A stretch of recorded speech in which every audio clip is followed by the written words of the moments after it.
नमस्कार, स्वागत है आप सभी का मालवी एकेडमी के इस ऑनलाइन लर्निंग प्लेटफॉर्म पे। हम लोग इस वीडियो में बात करेंगे बीएससी एग्रीकल्चर के प्रेफरेंस एंट्री फॉर्म के बारे में। वैसे बीएससी एग्रीकल्चर के प्रेफरेंस एंट्री फॉर्म में कुछ भी खास भरना नहीं होता है, क्योंकि इसमें आपको बेसिकली बस केवल टीचिंग लोकेशन का प्रेफरेंस देना होता है कि आप आरजीएससी और मेन कैंपस में किसको पहले प्रेफरेंस देना चाहते हैं, किसको दूसरी प्रेफरेंस देना चाहते हैं।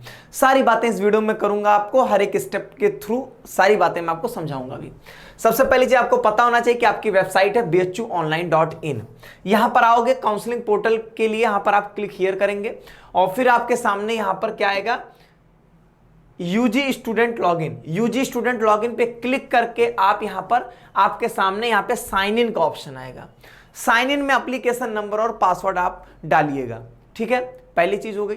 अब एक चीज और यहां पर ध्यान दीजिएगा, अगर आपने रजिस्ट्रेशन पहले से किया है तभी आप यहां पे प्रेफरेंस एंट्री फॉर्म भर सकेंगे, पहली बात। दूसरी बात, आप जिस दिन आपने रजिस्ट्रेशन किया उसके 24 घंटे बाद आपका ये काउंसलिंग वाला पोर्टल जो होगा वो एक्टिव होगा। जैसे कि मान लीजिए कि आज दिन में, दोपहर में, शाम में मैंने रजिस्ट्रेशन किया, तो मेरा ये जो काउंसलिंग पोर्टल है, ये जो प्रेफरेंस एंट्री फॉर्म है, ये मेरा कल ओपन होगा। इस तरीके की बात को समझ जाइएगा। तुरंत रजिस्ट्रेशन करके तुरंत आप काउंसलिंग पोर्टल को ओपन नहीं कर पाएंगे, इसका थोड़ा सा ध्यान दीजिएगा। अब जैसे कि मान लीजिए कि मैं यहाँ पे ऑलरेडी साइन इन कर लिया हूं, जैसे एप्लीकेशन नंबर पासवर्ड डालेंगे आपके सामने इस तरीके से ओपन होके आ जाएगा। तीन बातें लिखी है, preference entry, course allocation, hostel allocation. Preference entry तो अभी आपको भर के दिखाऊंगा, इसमें 3 स्टेप में आपको काम करने हैं। कोर्स एलोकेशन आपका रिजल्ट दिखाएगा, मतलब आपको सीट मिली या नहीं मिली इसमें दिखेगा। हॉस्टल एलोकेशन में आपको हॉस्टल मिला या नहीं मिला इसमें दिखाएगा। अब यहां पर मैं बात करूं तो प्रेफरेंस एंट्री में आपको 3 स्टेप में काम करना है। पहले मैं उससे कुछ रिलेटेड जनरल बात बता दूं, फिर दिखा देता हूं। देखिए, सबसे पहली चीज यहां पे आपको प्रेफरेंस एंट्री फॉर्म में सबसे पहला काम करना होगा, क्वालिफाइंग एग्जाम का परसेंटेज भरना है। क्वालिफाइंग एग्जाम मतलब होता है कि आपका क्लास 12th, आपके 12th में कितना परसेंट था वही आपको यहां पे भरना है। अब ये जो 12th का परसेंटेज है, इसको आपको अप टू 2 डेसिमल पॉइंट मतलब 72.80 यहां तक आपको भरना है, ठीक। अब 12th में किस सब्जेक्ट का मार्क्स लेना है, तो 12th में आपको पूरा जितने भी आपके सब्जेक्ट्स हैं जो कि आपके मेन सब्जेक्ट हैं, एडिशनल नहीं, सारे मेन सब्जेक्ट का मार्क्स कैलकुलेट करके उसको परसेंटेज में कन्वर्ट करके आपको निकालना है। जैसे कि आपका बोर्ड का टोटल 500 मार्क्स का है, तो आप यहां पे 500 मार्क्स में जितना नंबर पाए अपना परसेंटेज कैलकुलेट कर लेंगे। लेकिन एक चीज का ध्यान दीजिएगा, कई लोग सोचते हैं 500 लेना तो बेस्ट 5 ले लें, ऐसा नहीं करना है आपको। बेस्ट 5 नहीं लेना है, जो आपके 5 मेन सब्जेक्ट थे, हो सकता है कई लोग 6 सब्जेक्ट पढ़ते हैं जिसमें उनका एक एडिशनल सब्जेक्ट होता है, तो एडिशनल सब्जेक्ट को आपको एक्सक्लूड कर देना है। एडिशनल सब्जेक्ट का मार्क्स मत जोड़िएगा। बेस्ट 5 नहीं लेना है, 5 सब्जेक्ट का मार्क्स लेना है जो कि आपके 5 मेन सब्जेक्ट थे। अगर आपका बोर्ड टोटल प्रोवाइड करता है 600 में, मान लीजिए वहां पे 6 मेन सब्जेक्ट होती, मेन सब्जेक्ट, ध्यान दीजिएगा, एडिशनल नहीं होना चाहिए, तो आप उस हिसाब से निकालिएगा, वो डिपेंड करेगा बोर्ड टू बोर्ड। अब यहां पे दूसरे स्टेप में आपको यहां पे क्या करना है, डॉक्यूमेंट अपलोड करना है, ठीक है।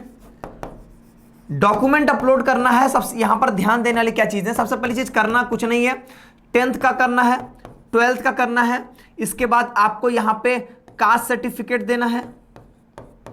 अब इतना क्लियर होगा कि आपको ओबीसी, एससी, एसटी को ही देना पड़ेगा, और यहां पर इनकम सर्टिफिकेट देना है। इनकम सर्टिफिकेट आपको यहां पे देना पड़ेगा, और इसके बाद यहां पर बस एक आपके पास एनेक्सर है, और एक यहां पर आपका ऊपर डाल देता हूं मैं CUET का स्कोर कार्ड आपको यहां पे डालना है। इतने सारे आपके पास यहां पे डॉक्यूमेंट्स अपलोड करने के लिए, सारे के सारे डॉक्यूमेंट्स जो होंगे वो आपके JPG फॉर्मेट में होने चाहिए, ना कि आपका यहां पे JPEG या PDF किसी और फॉर्म में नहीं, सिर्फ JPG फॉर्मेट में। आपके व्हाट्सएप से जो फोटो डाउनलोड होती है बच्चों, वो होती है JPEG फॉर्मेट में। पहली चीज, पूरी काउंसलिंग आप डेस्कटॉप पे करिएगा, मतलब सिस्टम पे करिएगा, मोबाइल पे बिल्कुल मत करिएगा।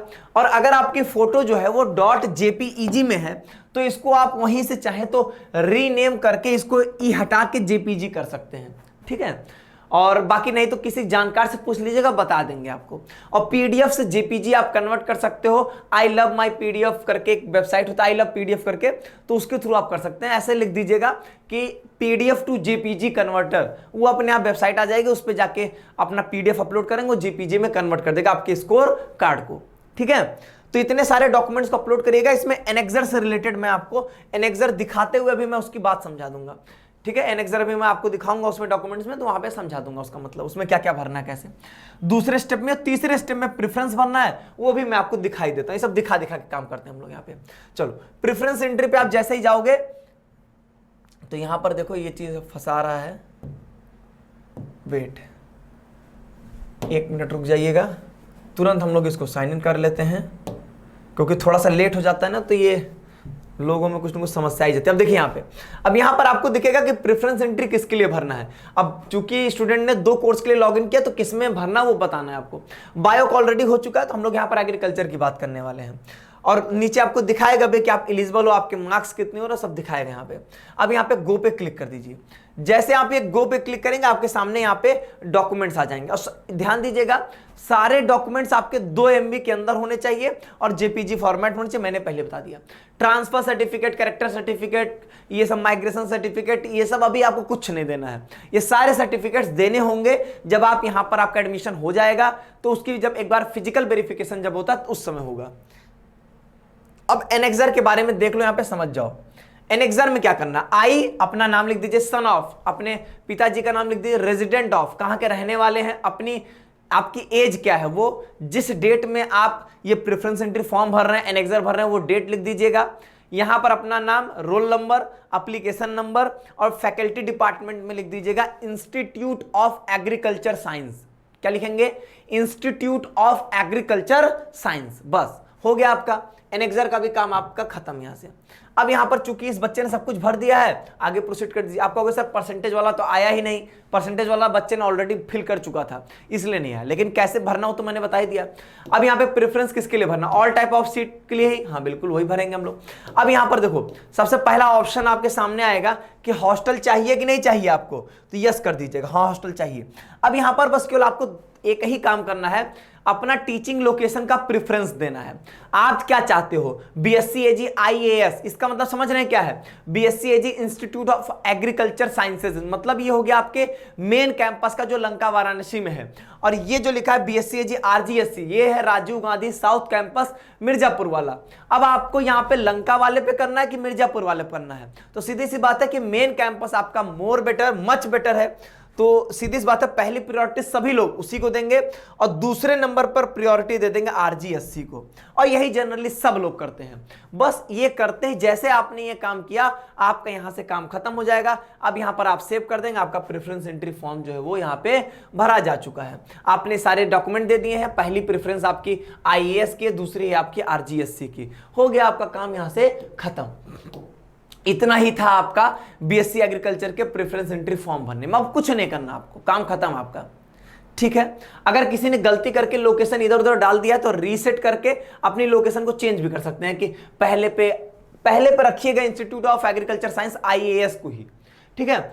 उसका रीजन है क्योंकि भाई मेन कैंपस है, बेटर है, काफी बेटर है, और आरजीएससी काफी दूर भी हो जाओगे आप, और प्लस यहाँ के कंपैरिजन में वहां पर उतनी अच्छी फैसिलिटीज आपको नहीं मिलेंगे। बाकी मैं नहीं कह रहा हूँ खराब है, आप पहले प्रेफरेंस रखो, नहीं मिलेगा तो आरजीएससी भी ठीक है, उसमें कोई दिक्कत की बात नहीं है।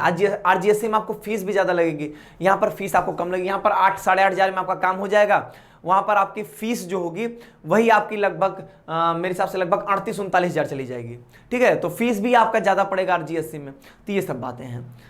तो मेरी उम्मीद है मैंने आपको प्रेफरेंस एंट्री फॉर्म से रिलेटेड सारी बातें बता दी है, कोई समस्या नहीं होनी चाहिए, ठीक है। चलो बहुत बहुत धन्यवाद आप सभी का। कोई और समस्या हो तो कमेंट बॉक्स में बता देना।